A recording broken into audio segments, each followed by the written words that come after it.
You are listening to the ERP, Organizational Change Journal, a podcast brought to you by Nestell and Associates. As you had mentioned, Steve, you had great experience in the ERP world, and now, of course, you are in the software customization world. And in my view, as an ERP implementation practitioner, there's quite a bit in common there. And that is because often during an ERP deployment, there's a certain level of trying to find that balance between out of the box and customization to fit the requirements, right? To fit the business needs, which we'll get into that a little bit more here, I think, further along in our conversation. But what would you say from your experience, what role does effective software development play in successful ERP deployment? Oh, I mean, it's massive. Like you said in the opening, almost every ERP implementation's gonna have custom components, right? I mean, that was always, when I was really deep into delivery of ERP, that was like the word you didn't say. It was like, we don't do customizations. Yeah. I mean, they actually changed the word at Oracle. They called it extensions, yes, right? So the ERPs then, it was hard for them to support if there was a customization done to their core code. So some of these ERPs, they've allowed interfaces or APIs to be driven. Now you're seeing it with microservices and RESTful interfaces and that sort of thing to allow for that extension, because the ERP really, right, is just a baseline core set of best practices for an organization to run. And I've always kind of looked at it as it has its core piece and it has a boundary around it. And then outside that boundary, you have other business components that really are needed for that business to run at its own vertical, right? Better. And the ERP doesn't always do it because it's trying to, it's always trying to like relate to the entire mass, an entire sector group. If you take Oracle, for instance, it's related to a process manufacturing company all the way down to a services company. So, it's going to have challenges of meeting the business requirements of every single business in there. So it has to be extended or customized. So that is real critical in having that kind of strategy involved. The thing that when I was doing ERP implementations, that was, you would just identify, okay, here's the business requirement, right? Does the software do it? Yes or no? Here's a gap. How expensive would it be to extend this? Does it make sense to do it, right? In the custom software world, it's a different thing. They look at it from, like, at least on a Nexient side, we look at it from the user experience first. So what does the user get out of this thing, at this custom piece that you're looking at? Is the user going to get value? Are they going to enjoy using it? Is it going to provide something over a long period of time? And then the strategic components of that, like, how is this thing going to be maintained over its life? What's the revenue stream that's going to be tied to that product over its life? And how are you going to get it to market quickly? And how are you going to iterate that to improve based on feedback from users? And how are you going to get that feedback from users? In the ERP world, that just never happened, right? It was just, they put the requirements down, the development team cranked away on that extension or customization. They did maybe some unit tests. They did some integration tests and then user acceptance tests, and then it went live. And then bugs would come up, right? And then if the bug that was reported, they looked at it and said, hey, that was never intended. It's coded as we've required, and you guys signed off on it. Put that in something future. And the user was kind of left behind. So that's why users, like I was seeing it in the ERP world, users would always try to shove as much stuff up front as they possibly could, because they know that they never could get that later on once the project's done. Yeah. It was always a chase, right? So yeah. I think that's like a big thing that I've taken away now, being in this custom space of more the user is involved all the way through the process of the software development. I don't know if I mentioned this, but Nexient's 100% agile in the way that we do everything. We're pragmatic, but it's still agile based. So the users are always in the forefront of that whole entire component, where in the ERP world, that's not always the case. It's starting to come around. Like, I talked to a lot of my larger customers that are a hybrid, waterfall, agile, and they're starting to bring users in more and stuff, which is great, I think. But I think that is kind of like the biggest difference that I've seen so far being in this space. That's interesting, Steve. And you know as well as I do that throughout an ERP implementation, the chances of having no customizations, extensions, I think just to think that, and every organization is different, right? And to a certain degree, some organizations can just do an install and use out of the box. And we've seen projects where it was a good selection process, right? Which is a whole nother topic. Yeah. Mm-hmm. In the selection process, it was a good modeling fit, a good feature function fit, but still they had, quite a few customizations. And obviously when you get into the larger organizations and global organizations, the customizations, percentage can increase. But yeah, the process is normally either through your conference room piloting, typically, you realize that there's some gaps or disconnects. So then you have your developer or your functional lead would kind of put together the initial document describing the gap. And then that would go to a developer who would help determine what would be required. And then they would put some time, money, and effort and cost to that. So, you usually go through 2 or 3 steps in various forms, and then you get the final approval and signature. And then the development team would start the work. They then deliver that back to your organization in the test environment, and then the functional lead normally walks the appropriate team members through to get their final approval and sign off. And now I know that was quite simplistic and from a high level, but with your approach, as you'd mentioned, and with Nexient, and really putting the customer experience first, help me and help our listeners just bridge the gap. And how could that approach be maybe brought into that whole current way of approaching customization from an ERP vendor perspective? How can they, because it's kind of 2 different ideas, as you said, and I agree with that, but how can, as ERP vendors and developers, how can they include that idea? Does my question make sense? Oh yeah, absolutely. And it's something I've seen tested a little bit.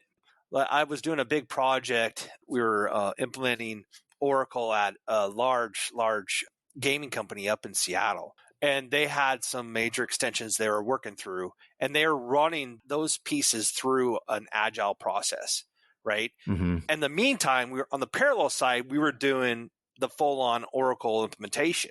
So that was completely waterfall, right? Just bang, bang, bang. Yeah. And so the users of that group were being brought in the entire time for just looking at the custom software side, the extensions.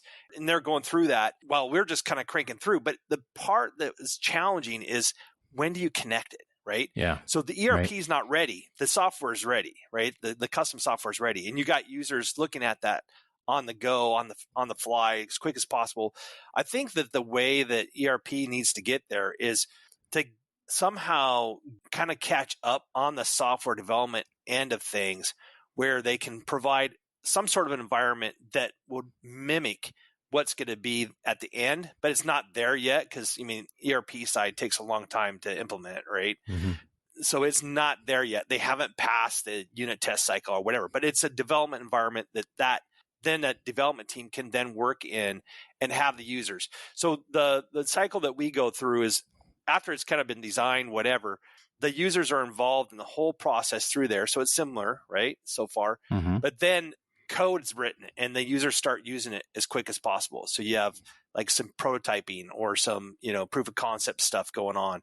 And you try to get to that users basically having the software completed to what in the custom world is called the MVP, right? Minimum valuable product. Yeah, right. So you want them to have that as fast as possible and start using it and providing feedback so that then you can iterate through it. The other thing that, like what Nexient does with every one of their projects, it's the testing cycle, right? So in the ERP world, the testing cycle is very heavy. Sometimes you'll automate things and whatever, but it's really heavy on user involvement. Where what we do is we end up taking that testing piece and we add quality engineers, so QEs, to every single one of our product teams and our projects. And everything is then automated so that the testing component can get done. So maybe not what the actual outcome of what the development is supposed to be doing, but it automates the interaction with the other systems like the ERPs or whatever. So that can get done instead of taking a week. They can get done with the automated testing cycle in 10 minutes. Sure. then that way you can iterate and you can release. So the key thing from a software development standpoint is creating releases constantly, right? So you want to be releasing a new, release of whatever it is, the software version in, every week or every 2 weeks or even quicker. So that's another thing that they plan into it. And that's tough in ERP world, right? Especially if the ERP project's going on.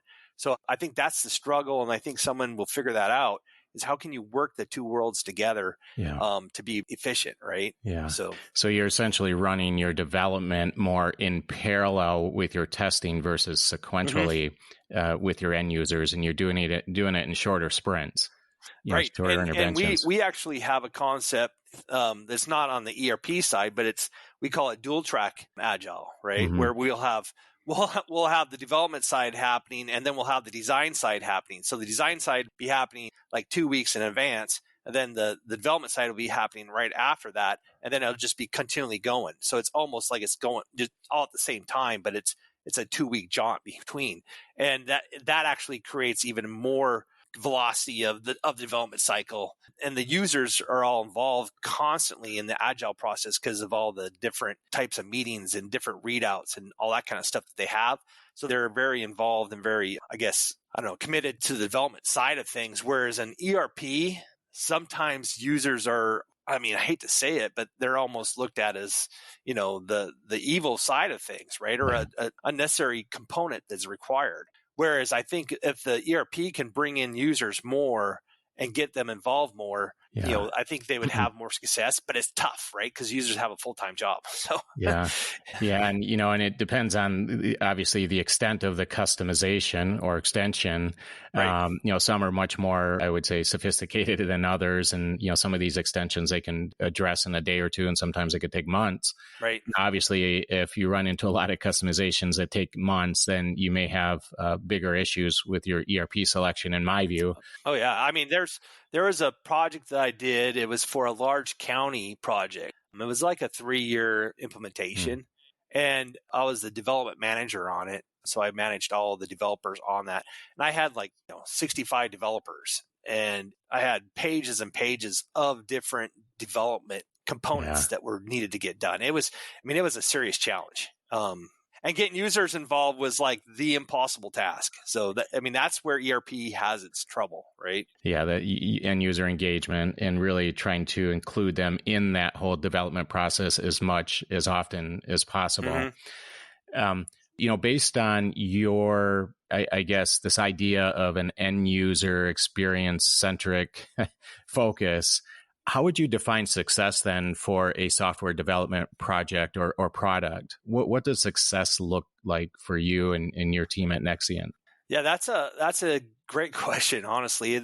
The way that we look at things in our process of development, they have this concept of definition of done, right? So when is something done? I was just on a call this morning where the VP of engineering was having another training class on definition of done, and it's a continual mindset that they're looking at.